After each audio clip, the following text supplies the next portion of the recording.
제목을 가지고 우리가 말씀의 은혜를 함께 나누도록 할게요. 우리가 말씀을 통해 보았던 것처럼 하나님의 형상으로 창조된 첫 사람 아담이 하나님께 불순종의 죄를 지은 것을 우리가 계속해서 확인을 해 보았어요. 그 결과 아담 이후 태어난 모든 인류가 죄와 비참한 자리에 거할 수밖에 없었어요.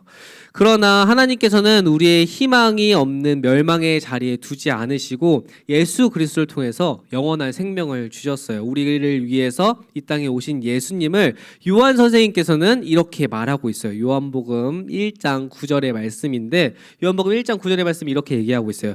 참 빛 곧 세상에 와서 각 사람에게 비추는 빛이 있었나니 라고 이렇게 얘기를 하고 있어요. 아담의 타락 이후에 온 세상과 만물과 온 인류의 어둠의 그림자가 짙게 드리우게 되었거든요. 죄로 인해서 사람들은 자신의 행실이 악해졌고 그러다 보니까 죄가 드러나지 않는 어둠을 좋아했어요. 그래서 어둠 속에서 악한 행실이 드러나지 않으니까 사람들은 죄의 본성을 따라 찾아가 살아갔고 또한 그 어둠 가운데는 죄가 비춰지지 않으니까 더 어둠 속을 가는 것을 좋아했어요. 그래서 사람들은 빛이 비추는 것을 좋아하지 않았어요. 어둠 속에서 이 허덕이고 헤매이는 사람들을 위해서 진정한 빛이신 예수님께서 빛으로 오셨다라고 요한 선생님이 이렇게 얘기를 하고 있거든요. 길과 진리 되신 예수님을 알 수 있도록 말이에요. 이렇게 예수님께서 어둠 가운데 이 세상에 죄가 들어왔고 우리가 그 죄가 들어온 세상에서 어둠 가운데 있으면 죄를 지어도 내가 어둠 가운데 무슨 옷을 입었는지 알 수 없잖아요. 만약 우리가 불이 다 꺼져 있어서 빛이 하나도 들어오지 않으면 내가 무슨 옷을 입었는지, 회색을 입었는지, 네이비를 입었는지, 블랙을 입었는지를 알 수 없어요. 빛이 있으니까 빛에 반사된 것을 통해서 흡수된 것을 통해서 무슨 색을 입었는지 알 수 있잖아요. 근데 이렇게 죄를 지었을 때 어둠 가운데 있으면 사람들이 내가 어떠한 죄를 지어도 알 수가 없으니까 사람들은 더 어둠을 찾아 들어가려고 했어요. 왜냐면 내가 죄를 지어도 드러나지 않으니까. 근데 빛이 보이면은 내가 무슨 죄를 지었는지, 또한 우리가 자고 있을 때 불을 땅 키면 눈부신 것처럼 사람들에게 이 빛이 들어오면은 내가 죄를 지은 게 다른 사람들에게 드러나게 되니까 사람들은 빛을 싫어했고 어둠을 따라 찾아 들어갔어요. 그래서 사람들이 이제 빛으로 오신 예수님이 빛으로 오셨을 때 사람들의 반응이 어떠했냐면 요한복음 1장 10절에서부터 11절의 말씀에 이렇게 나와 있거든요. 그가 세상에 계셨으며 세상은 그로 말미암아 지은 바 되었으되 세상이 그를 알지 못하였고 자기 땅에 오매 자기 백성이 영접하지 아니하였으나 라고 이렇게 얘기를 하고 있어요. 사람들은 진정한 빛이신 예수님이 이 땅에 오셨음에도 불구하고 그분을 알아보지 못했어요. 창조주이신 예수님이 이 땅에 오셨는데 사람들은 그분이 어떠한 분인지 또 어떠한 일을 하셨는지 관심이 없었어요. 이게 쉽게 설명해서 이렇게 이해를 해보면 좋을 것 같아요. 우리가 이제 친구 집에 놀러 가게 된 거예요. 친구 집에 놀러 가서 재밌게 이제 친구랑 나랑 둘이 친구 집에 아무도 없고 친구랑 나랑 둘이 신나게 놀고 있었는데 갑자기 친구 부모님이 오신 거예요. 그럼 우리가 친구 부모님이 오시면 그냥 계속 놀고 있어요? 아니죠. 친구 부모님이 오시면 나가서 인사하잖아요. 안녕하세요. 저는 누구입니다. 이렇게 얘기하잖아요. 친구 부모님이고 또한 어른이기도 하지만 사실 그 집의 주인이기 때문에 나가서 인사를 해요. 그래서 부모님이 오시면 우리에게 이제 인사를 하게 되면 안녕하세요, 전 누구입니다 라고 하면 그래 편하게 있어라고 하면 우리가 편하게 있을 수 있나요? 아니 약간은 부모님이 없을 때 막 신나게 떠들고 뭐 신나게 노래도 부르고 막 TV도 보고 유튜브도 보고 막 따라도 부르고 뭐 쇼츠도 따라해보고 막 하다가 부모님이 아니야 너네 편하게 놀고 있어라고 하면은 그럼에도 이제 위축되잖아요. 집 주인이 오셨으니까 부모님이 계시니까. 그래서 우리는 부모님의 눈치를 볼 수밖에 없어요. 집의 주인이 온 것이니까요. 이전까지는 친구하고 내가 그 집의 주인이었지만 진짜 주인인 부모님이 오셨기 때문에 우리는 이제 부모님의 눈치를 볼 수밖에 없고 부모님의 말씀을 따를 수밖에 없어요. 이처럼 이 세상을 창조하신 진정한 주인이 말씀의 빛이 되어서 이 땅에 내려오셨는데 사람들은 그것이 누구인지를 알지 못했어요. 이 예수님이 오셨을 때 이 모든 만물의 주인이신데 이분이 왜 오셨고 이분이 어떠한 분이신지 관심이 없었던 거예요. 그리고 주인이신 예수님을 영접하지 않았죠. 예수님이 누구인지를 알려주셨는데 사람들은 별로 관심이 없었어요. 너가 하나님의 아들이라고? 너가 어떻게 해서 하나님의 아들이 될 수 있어? 하나님의 아들은 다윗과 같은 위대한 군사적인 왕, 우리를 와서 모든 것에서 군사적으로 통치할 왕이 하나님의 아들이지 너처럼 연약한 자가 하나님의 아들일 수가 없어라고 하면서 진정한 주인이 빛으로 오셨는데 사람들은 그분을 외면하기 시작했어요. 그런데 진짜 주인이 누구이고 이해했을 때 얻게 되는 특권이 있었거든요. 특권. 그분이 누구인지를 인식하고 그분을 이해했을 때 받아들일 수 있는 특권이 있었는데 그것을 요한복음 1장 12절에서 이렇게 말을 하고 있어요. 영접하는 자 곧 그 이름을 믿는 자들에게는 하나님의 자녀가 되는 권세를 주셨으니 라고 이렇게 얘기하고 있어요. 여러분, 하나님이 인간의 모습으로 이 땅에 오셨을 때 사람들은 예수님을 다 영접했을까요? 안 영접했을까요? 맞아요. 사람들은 다 영접하지를 않았어요. 그러나 예수님께서는 자신을 영접하게 되면은 하나님의 자녀가 되는 권세를 주셨어요. 예수님께서 이 땅에 오신 이유는 사람들이 자신을 믿고 하나님의 자녀로 삼기 위함이라고 말씀은 얘기하고 있어요. 이렇게 그 이름을 믿는 자들에게는 하나님의 자녀가 되는 권세를 주셨다라고 얘기를 하고 있거든요.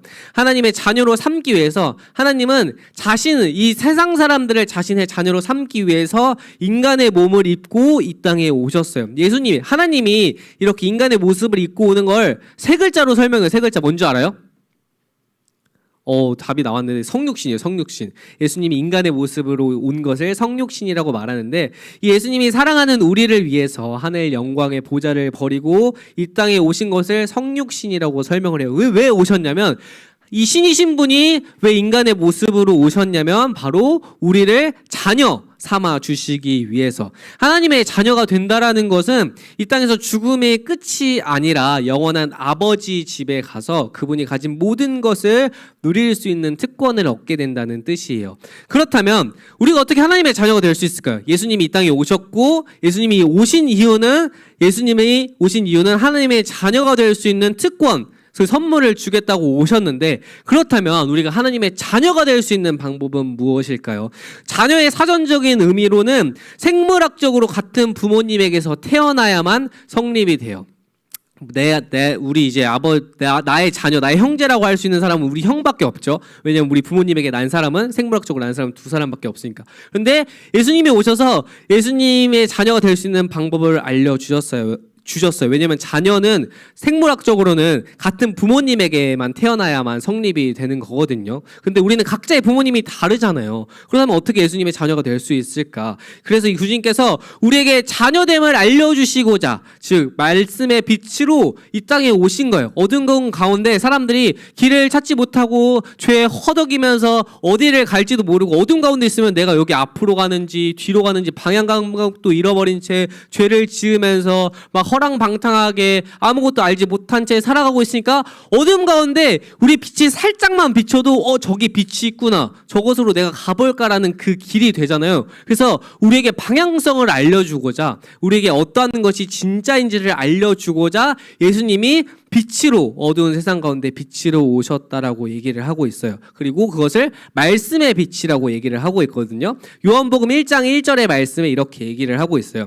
태초에 말씀이 계시니라. 이 말씀이 하나님과 함께 계셨으니 이 말씀은 곧 하나님이시니라 라고 이렇게 얘기를 하고 있어요. 저번에도 이제 설명했듯이 태초는 세상이 만들어지기 전이에요. 하나님이 세상이 만들어지기 이전에 어떻게 계셨다라고 목사님이 설명했냐면 성부, 성자, 이제 성령, 하나님 이제 새 위격으로 존재하시는데 그분은 하나이다라는 게 이제 삼위일체의 개념이었죠. 그런데 이 말씀의 1장 1절을 보면 하나님이 태초에 세상을 창조하시기 전에 말씀으로도 계셨다라고 하고 있거든요. 그러니까 이 삼위일체 개념, 이 삼위일체 하나님이 말씀으로 계셨다. 로 설명을 할 수 있어요. 그래서 이 말씀은 곧 하나님, 그러니까 이거야. 이퀄이야, 이퀄. 하나님이 곧 말씀이다. 하나님 곧 말씀. 그게 하나님이 삼위일체 하나님. 그러니까 삼위일체 하나님이 하나님, 예수님, 하나님, 그 성부 하나님, 성자 하나님, 성령 하나님 이 세 분이 한 분이신데 이분이 말씀으로 계셨다라는 의미예요. 왜냐면은 이 성경에서 요한이 이렇게 얘기를 하고 있잖아요. 요한은 예수님을 직접 눈으로 봤던 자고 또한 성령의 인도하심에 따라서 요한계시록도 쓰고 요한복음도 썼던 자이거든요. 그래서 이분은 요한 선생님이 알았던 거예요. 예수님을 만나고 깨닫자 이분은 태초에 계셨던 성부 성자 성령의 하나님의 아들 성자 하나님으로 예수님으로 오셨고 이분이 곧 말씀이구나. 왜냐면 하나님께서 이 땅을 말씀으로 처음에 빛이 있으라라고 해서 말씀으로 창조하셨으니까 이분은 곧 이퀄 말씀이구나 라고 해서 요한복음 1장 1절 처음에 이렇게 얘기를 한 거예요. 하나님이 곧 말씀이다. 그리고 그 하나님이 어떻게 오셨나? 빛으로 오셨다. 이 어두운 가운데 빛으로 오셨고 이 빛이 곧 우리가 어두운 가운데 길을 헤매고 있을 때 이 빛이 결국 말씀이다. 그렇기 때문에 우리가 세상을 살아갈 때 이 빛을 따라가려면 그렇다면 목사님 빛을 어떻게 따라갈 수 있고 어떻게 예수님의 자녀가 될 수 있을까 할 때 예수님의 자녀가 되는 것은 아까 말했던 것처럼 예수님을 따라 살아가는 건데 말씀에 나와 있는 건데 그 말씀은 곧 하나님이시기 때문에 우리가 빛으로 오신 예수님이 빛으로 오셨고 이 어두운 가운데 빛이 있으니까 빛으로 가야겠다 해서 갈 때 따라가는 그 방법은 말씀에 나와 있다. 그래서 말씀을 따라 살아가다 보면은 우리가 빛의 길로 가게 되는 거고 결국 하나님의 자녀가 되는 것이다라는 것을 요한 선생님이 얘기해 주시고 있는 거예요. 그래서 요한복음 1장 14절은 어떻게 얘기하고 있냐면 또 이어서 보여주시면 요한복음 1장 14절은 이렇게 얘기하고 있어요. 말씀이 육신이 되어 우리 가운데 거하심에 우리가 그의 영광을 보니 아버지의 독생자의 영광이요 은혜와 진리가 충만하더라 라고 이렇게 얘기를 하고 있어요. 예수 그리스도는 육신이 되어서 즉 인간의 몸을 입고 우리 가운데 거하셨던 분이죠. 역사적으로 실제로 오셨던 분이니까. 여기서 이제 거하심에라는 뜻이 이제 헬라어를 찾아보면 동사로 이제 살다 거주하다라는 뜻이에요. 거하심에가 살고 있고 거주하고 있고 현재 머무르고 있다는 뜻인데 이는 이제 구약 시대 때 이스라엘 백성들이 언약궤라는 게 있어요. 이제 하나님이 모세를 통해서 어떻게 만들라 성막을 만들고 나의 집을 만들 때 어떻게 만들라고 자세히 설명해 주었는데 하나님의 언약궤가 있는 언약궤 상자가 있거든요. 이 상자가 하나님이 임재하는 그 물건 하나님이 임재하는 물건이라고 생각을 했고 그 물건에 하나님이 함께 계신다라고 생각했거든요. 이 거하심의 단어가 그 히브리어를 찾아보면 이 똑같은 원문의 단어예요. 똑같은 단어. 그러니까 하나님이 성막에 계신다고 이 성막에 하나님의 임재가 있는 곳이었거든요. 구약 시대 때. 그 모세 때부터. 근데 예수님이 그 성막에 계셨다는 그 하나님의 영광이 예수님의 몸으로도 거하고 계신다. 즉 하나님이 예수님의 몸으로 오셨다라는 뜻이에요. 근데 예수님이 어떻게 됐냐면 말씀이 육신이 되어 오셨다. 즉 이제 말씀인 분이 육신의 옷을 입고 오셨는데 우리가 오직 구원을 받을 수 있는 길은 예수 그리스도라고 성경은 얘기하잖아요. 요한 선생님이. 결국 그 말은 우리가 그럼 예수님을 믿으려면 어떻게 해야 되지에 대한 방법이 말씀으로 알려주신다라는 이 뜻이에요. 예수님이 말씀으로. 예수님은 참 하나님이시면서 참 사람이라고 얘기를 했거든요. 이전에. 이것은 50%가 하나님이고 50%가 사람이라는 뜻이 아니라 100% 하나님이시면서 100% 사람이라는 뜻이에요. 이게 삼위일체 영역같이 이 성부 하나님, 성자 하나님, 성령 하나님, 그러니까 하나님, 예수님, 성령님 이 세 분이 한 분이시다라는 걸 삼위일체라고 얘기를 하는데 이렇게 예수님이 또 참 하나님이시면서 참 사람, 그러니까 반인반수처럼 내가 반은 사람이고 반은 신이다가 아니고 완벽한 사람이면서 완벽한 하나님이다라는 뜻이거든요. 이게 온전하게 이해가 되지 않는 어려운 개념이긴 해요. 하지만 이 내용을 올바로 알고 있어야 돼요. 왜냐하면 예수님이 이렇게 오신 이유는 바로 우리를 죄에서 구원해 주기 위해서 오셨거든요. 아까 그 빛의 길을 알려주기 위해선 말씀에 나와 있는데 그 말씀을 온전히 알려주기 위해서 예수님이 이 땅에 오셨고 예수님이 오신 이유는 우리를 죄에서 구원하기 위함이다. 그렇다면 왜 완전한 하나님이면서 완전한 사람이어야 했냐라면은 이 시각장애인을 인도할 수 없는 거죠. 왜냐면 둘 다 이제 눈이 안 보이면 야 우리 둘이 내가 길을 안내줄게라고 하는 게 조금 말이 안 맞잖아요. 왜냐면 그분도 눈이 보이지 않으니까 둘 다 눈이 보이지 않으니까 이것처럼 죄인을 구원할 수 없으니까 예수님이 우리를 구원하기 위해서는 죄가 없는 인간의 모습으로 오셨어야 했어요. 그래서 성령을 통해서 예수님이 이 땅에 오신 거죠. 성령을 통해서 오셨다는 것은 예수님이 죄가 없다는 뜻이니까 즉 예수님이 인간의 몸으로 오기 위해선 죄가 죄가 없어야 되는데 인간과 인간 사이에서 낳게 되면 이 아담 이후에 모든 사람들이 죄를 얻게 되니까 하나님께서는 죄를 갖지 않기 위해서 성령을 통해서 마리아의 몸을 가지고 이 땅에 오게 되었죠. 그래서 예수님은 참 사람이자 참 하나님의 의미가 우리의 죄를 없애주기 위해선 죄인이 죄인을 구속할 수 없고 시각장애인이 시각장애인을 길을 인도할 수 없는 것처럼 예수님은 죄가 없으셔야만 우리의 죄를 대신해서 죽으실 수 있고 그 죄가 사라질 수가 있게 되는 것이었어요. 그래서 예수님이 성령으로 오셨고 그래서 빛으로 오신 거예요. 그 길을 알려주기 위해서. 그렇기 때문에 그 단계가 이렇게 나와 있다. 예수님이 죄가 없으셔야, 우리 죄를 없애기 위해서는 죄가 없으셔야 되는데 그분이 어두운 세상 가운데 그 길을 알려주기 위해서 빛으로 오셨고 이 빛이 무엇인지 사람들이 분별을 할 수 없으니까 말씀을 통해서 알려주셨고 이 말씀이 곧 하나님이시다 라고 얘기해 주시고 있기 때문에 우리가 이 말씀에 드러난 부분을 온전히 알고 있으면 우리가 하나님의 자녀가 될 수 있는 그 특권을 얻게 되는 거예요. 그 특권이 영원한 생명을 얻게 되는 분. 그런데 아까 말했던 것처럼 우리가 세상을 살아가다 보면은 예수님을 믿고 있다고 하고 또한 예수님 사람들에게 여러분 예수님이 진리라고 이렇게 복음을 전하면 세상 사람들이 좋아해요, 싫어해요? 좋아해요, 싫어요?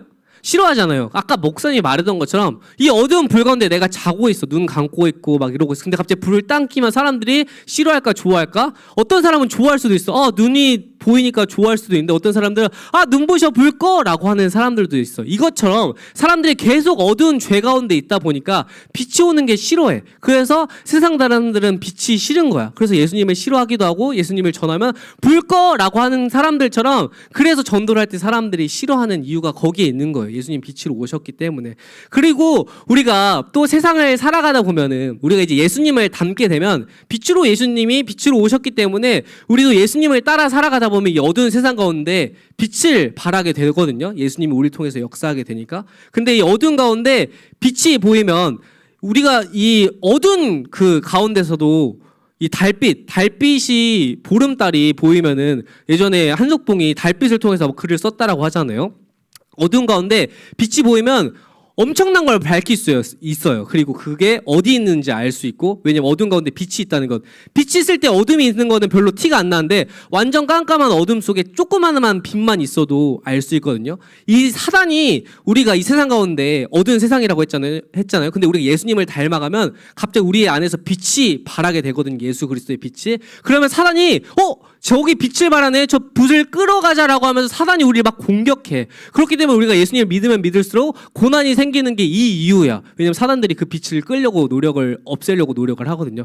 근데 예수님이 어떻게 오셨어요? 빛으로 오셨다고 했잖아요. 그렇기 때문에 우리가 빛의 자녀로 살아야 된다고 얘기를 해요. 찬송가들 중에 빛의 자녀들이여 라는 찬송이 있어요. 그렇기 때문에 우리가 예수님을 믿으면 이 세상 가운데 빛을 내게 되는데 우리가 예수님을 믿으면은 예수님을 믿으면 왜 내 삶이 더 어렵고 별로 평탄해지지 않는 것 같아 라고 하면서 더 사단이 힘들게 공격해. 왜냐면 사단은 어두운 걸 원해. 왜냐면 어두워야 죄를 지울 수 있으니까. 근데 우리가 예수님 믿으면 빛을 발하게 되고 사단이 그 빛을 보고 야, 저 빛을 공격하자라고 하면서 사단들이 우리를 공격해. 그래서 예수 그리스도를 믿는 자들이 세상 가운데 핍박을 받고 어려움을 받는 이유가 그 안에 있어요. 그 안에. 그 이유 중에 하나예요.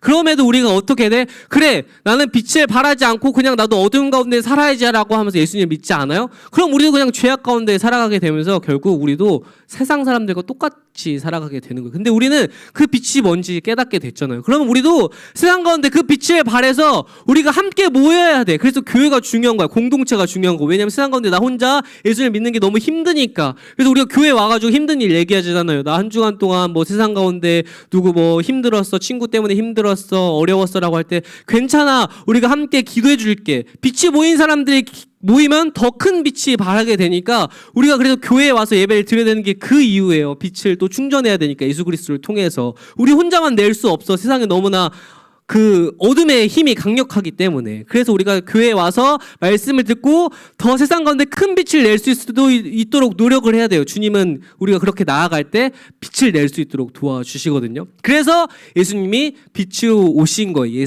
이 세상 가운데 우리에게 말씀을 알려주기 위해서. 그래서 우리가 주님을 닮아갈 때, 세상 가운데 주님을 닮아갈 때 우리도 세상에 빛을 낼 수 있는 거고 그 사람들을 통해서 우리가 위대한 목사님들이나 사람들을 보면 아, 저 사람은 정말 진정한 예수님을 믿는 사람이다라고 고백하는 그 이유가 그분은 정말 예수님을 많이 닮으려고 노력을 했기 때문에 많은 빛을 내게 되는 거예요. 그래서 그 사람들이 저 빛은 너무 찬란하게 빛나네 라고 하는 모습을 보면 사람들이 아, 저분은 정말 달라도 다르구나 라고 고백할 수 있는 것이 예수님을 많이 닮아 있으면 우리의 삶에서 빛을 발할 수밖에 없어. 그렇게 선한 영향력을 세상 가운데 전해가는 거예요. 그게 하나님의 나라를 완성해 나아가는 거예요. 우리가 빛을 내려면 어떻게 해야 된다?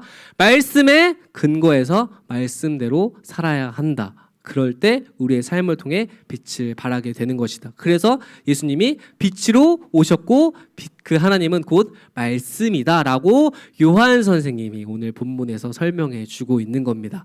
우리 친구들이 세상 가운데 살기 어렵잖아요. 맞아요. 어려워. 그리스도인을 사는 게 어려워. 힘들고 별로 도움이 되지 않는 것 같이 느껴질 때도 너무나 많고 내가 피해 볼 때도 많고 나도 피해 볼 때도 많고 나도 속상할 때도 많고 하지만 그럼에도 포기하지 않을 수 있는 이유는 우리가 빛을 발하며 살 때 결국 그 하나님이 우리를 통해 일하시고 그 빛을 통해 이 하나님의 나라를 완성해 나간다는 것을 즉 나를 통해서 하나님이 항상 함께 하신다는 것을 경험할 수 있기 때문이에요. 그 경험할 수 있기 때문에 하나님의 나라를 이뤄가고 하나님의 형통하심을 경험할 수 있기 때문에 그래서 더 포기하지 않고 빛을 발할 수 있는 거예요. 왜? 어둠은 절대 빛을 이기지 못하니까. 여러분 걱정하지 마세요. 세상이 우리를 공격할지라도 절대 어둠은 빛을 이기지 못합니다. 어둠은 절대 빛을 이기지 못해요. 빛만이 어둠을 이길 수 있어요. 진리 대신 예수 그리스도만을 붙잡고 이 세상을 빛으로 물들이면서 나아가는 우리 동산의 모든 공동체가 되길 주님의 이름으로 소망하겠습니다. 우리 이 시간 잠시 기도하고 또 찬양하시면서 주님의 자리로